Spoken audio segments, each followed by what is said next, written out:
As a little boy, I would wait for my parents to go out of the house, and then I would sneak into their bedroom, open the old suitcase where my father's old clothes were banked.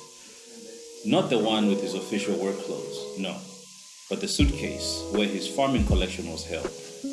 I would select a pair of clothes, which were still in redeemable condition, wear them, and boss around my siblings. You, Chukumbutso, bring me some water in a tumbler. Bernard, is that how a man holds a hoe? I would talk to my brothers imitating my father's voice, and they would die with laughter. Chiku, my little brother, would also want to wear father's clothes, but I'll lie that I'm the only one who's allowed because I am the firstborn. Father had a pair of black schooner shoes that had those two dangling things that looked like road mats. The road mats would go Blanta, Zomba, Blanta, Zomba when he walked in those shoes. Those were his only work shoes, and my favorite ones too, for bossing around, of course. Once my mother caught me wearing father's shoes, and she told me, "Those are very hard shoes to fit in. Now you're still young, your feet are still small, and the shoes are so big. You will grow older, and they will still not fit because, with time, the shoes get worn out and increase in size." I told her I would fit in those shoes when I reached standard 8. She just laughed, like mothers do, when their children are daring the impossible. Father wore the shoes to work every day as he delivered summons from the court. Folks in the village nicknamed the shoes his summon shoes, they used to say. When those summon shoes turn towards your house, you better run for your life. In his happy moments, Father would list down all the court summons he had delivered while wearing his schooners on behalf of the Kasenje Magistrate Court. The anti-divorce summons, mostly filed by women whose husbands were about to leave them, land case summons filed by those with land disputes, and all the other summons people file in courts. You would be surprised how many petty issues people bring to the attention of the magistrate court. They would talk about the fierce dogs they would set loose on him thinking he would turn and run. But he just kept going, kicking the dogs with the sole of the shoe where necessary. He called it giving the bloody dogs a taste of the boot. He would sometimes reminisce the good old dictatorship days when court messengers were given the respect they deserved both from the government and from the people. The government used to give them real police boots, and no criminal could stand against those. Never. They had handcuffs and the power to arrest anyone who dared challenge their authority. To stand against a court messenger was to stand against Kamuzu, the life president. But look at what multi-party democracy has done to the court messenger position. Then he would go on and on narrating all the wrongs democracy had brought upon the land. The life president said it well when he told us multi-party democracy is war. Look, now people just kill the criminals when they catch them. Nobody cares about justice at all. If they don't care about justice, do you think they would care to give us working police boots like in the old days? Now, I'm stuck wearing church shoes to work. My siblings and I had specific chores to do on top of the general duties, like washing dishes and sweeping around the compound. My special task as firstborn of the house was to polish father's shoes. He would tell me, "It is your responsibility to make them sparkle." He taught me all the tricks of shoe shining. He would come to inspect the shoes, hold them against the sun to see if they were sparkly black. If his standards were not met, he would make me do them over and over again until they had achieved his image of what a court messenger's shoes should look like.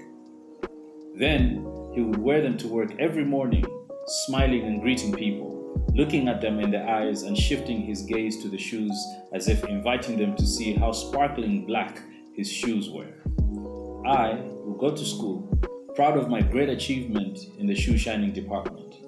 Actually, I did not like being in school that much during those years. I think the only reason I went to school is because it had 2 breaks, and I also loved the ringing of the last bell. I must say, and besides father, I must say, and besides, father had already told us that school was dead.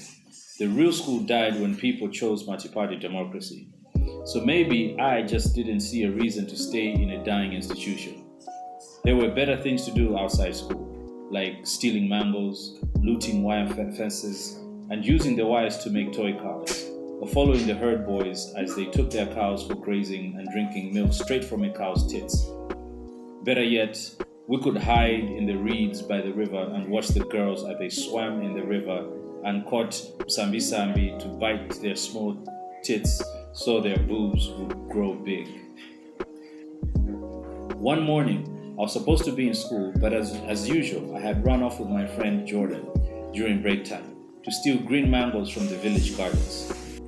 Father was supposed to be at work, which is why I was surprised to see his shoes at the doorstep of Anamayo's house as we were walking past it. I could tell they were my father's shoes. No doubt about that. The dangling mats, the partially worn heels, they were my father's shoes for sure. And besides, everyone knew Anamayo had no husband.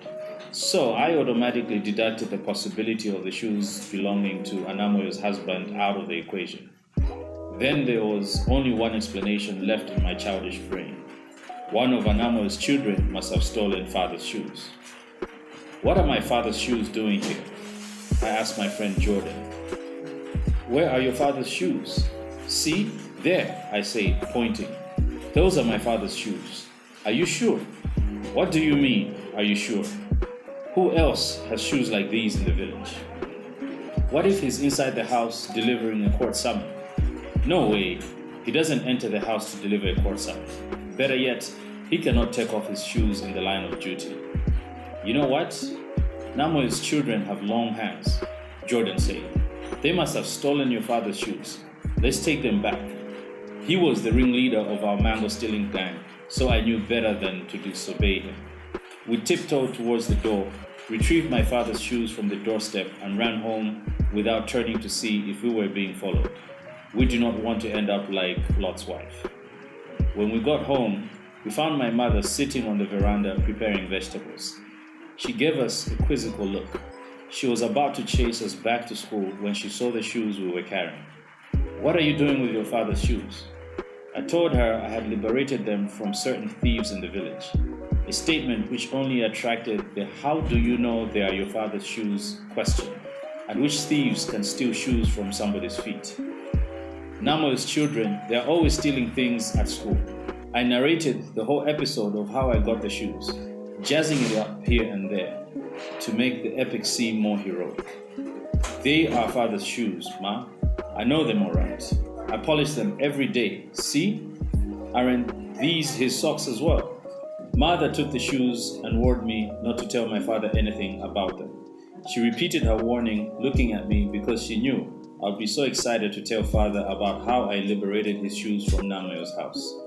She told me if I ever leaked a word about the shoes, she would tell father that I ran away from school again, which reminded me that I was supposed to be in school and I was found wandering in the village during school time. She had me there. I had lost my moment of triumph. She chased us back to school.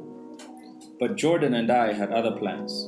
We went straight to the village gardens and stuffed ourselves with green mangoes. Then we went to the river for a good swim and hid in the reeds to watch the girls swim. I returned home long after the school hours, which would have attracted mother's cooking stick had it been it was any other day. But on this day, she didn't seem to care about whipping me with her cooking stick. She even let me join my brothers for the 4 o'clock tea. That evening, father came home barefooted. Chukumbutso, always the one with the questions, asked him where he had left his shoes. He told everyone how he had fought the robbers who wanted to hack him with panga knives and how he saved himself with his karate moves. He even gave a dramatic display of how he beat them all, with a commentary that could be summarized that those rascals would have to think twice about robbing a court messenger who was just one step from being a policeman. Where did this robbery take place? Mother asked. They cornered me, just as I was about to cross the Liwadzi River. on my way to deliver a court summon to Katako village. 10 robbers won me. I could have been killed had it been I was an ordinary man. First, robbers robbed my father's shoes, and then I steal back the shoes from the robbers. My heart was beating very fast. I felt like I was John Rambo, saving the day, taking back what rightly belonged to my father. I was on the verge of screaming with excitement, telling father that I liberated the shoes from the robbers. But I remembered mother's warning, and I knew well then to disobey mother's orders, especially close to dinner time. So I just shut up. Still, deep inside, I was regretting the glory I would have gotten and how I would have beamed with pride amongst my brothers for being the hero who saved father's shoes. We ate dinner and went to bed. I had not slept for long, which may explain why it felt like a dream at first when I heard my father's voice calling me, my body being vigorously shaken to wake me up from sleep. My mother's hoarse voice pleading in the background, "Leave the boy alone." She sounded like she had been crying for a long time. "You and the son you're using to spy on me are leaving my house," my father roared, as he pushed my mother and me out of the house. The darkness of the moonless night hit me in the face like a brick. I clung to my sobbing mother, wondering what was happening. She just sat on the veranda, sobbing and heaving. "What is happening, Mama? Why is father mad at us?" "The shoes, son, the shoes." "What about the shoes, Mama? Did you tell him I found them?" "Mama, have you made me promise not to tell?" "Mama, you made me promise not to tell." "You cannot understand, son." She was right. I could not understand then. But later, when father left us to start staying at Anamoyo's house, I understood. And when my friend Jordan told me I looked like one of Anamoyo's children, it made much more sense. Those thieving bastards had stolen my father as well. They were my father's children too, and I could not help but wonder which one of them would be polishing my father's shoes.